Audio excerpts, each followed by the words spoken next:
Well, it's a busy day because we have what they call the Russell rebalancing, when they rebalance all the S&P stocks, the option indexes. So it's a busy, busy day. But on top of that, it's a busy news day with the coronavirus.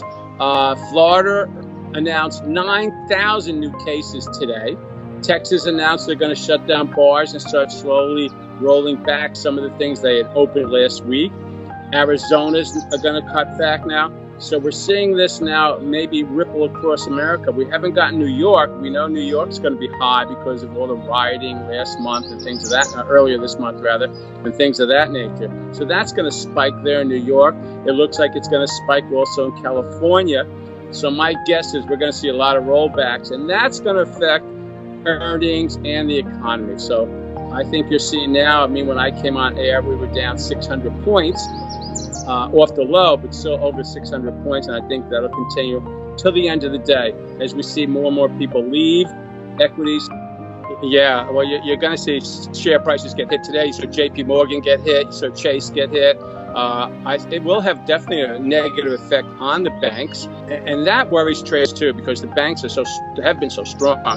In fact, if in case they start to falter, and I think no dividends, no buybacks.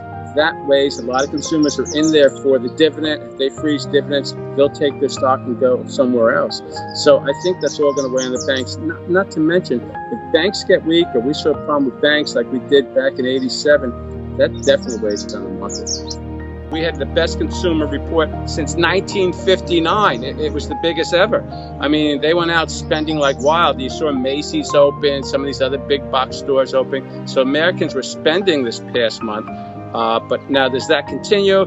If we slow down, if again we stop the economy, that's the biggest fear traders have. If we wind up closing the economy again, that's a bad sign. So I think they're going to try to keep it open as long as they can, especially with these big box stores. But people have to, use their heads. They have to wear masks. They have to social distance. And apparently that's what happened in California and Florida and Arizona and Texas, especially in the bars. They were just going in and partying like it was, 1919 again or something like that. So it was crazy. But if we start to close again, that will definitely hurt the economy. And I don't know what would happen then. All bets are off. It's a tough call because remember, too, with the coronavirus, they told us this summer it would kind of fade away because it's hot and it doesn't have a good lifespan in hot weather. But we're seeing just the opposite. Like I said, Florida had 9,000 new cases yesterday, spike in Texas, spike in California, Arizona. So it's not going away. And that's our biggest concern. The economy was doing great. The economy did do great. Like you said, consumer spending is 2/3 of the economy. We were out there spending. But then you see Nike got hit.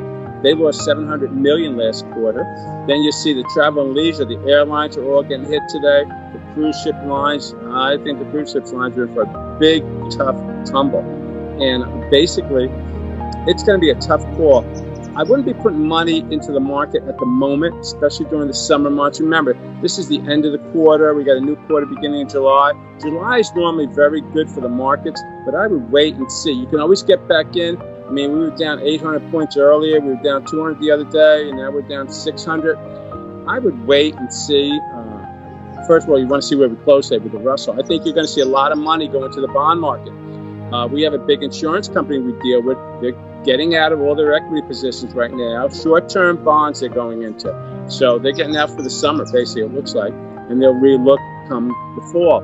So that's what some of these big professionals are doing. They're locking themselves in during the summer months into a yield and getting away from the equities.